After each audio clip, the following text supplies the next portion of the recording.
and so forth. The 3-day 7 Northeast Green Summit 2022 kick-started on Sunday and will culminate on 22nd of November 2022. The aim of the event is to celebrate the rich and diverse natural and cultural heritage of Northeast India, showcasing their interlinkages and focus on the need for an integrated approach for sustaining this heritage.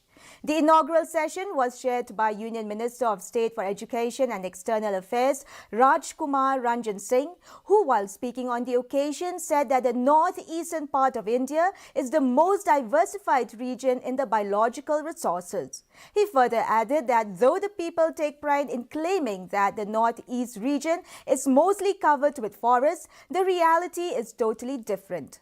On the occasion, a postage stamp was also inaugurated by the dignitaries present on the occasion. It might have well known that more than 250 ethnic communities are settled in this region, and our landscape is varied, and accordingly there are more than 250 local dialects as well as the indigenous knowledge system, and most diversified in the biological resources.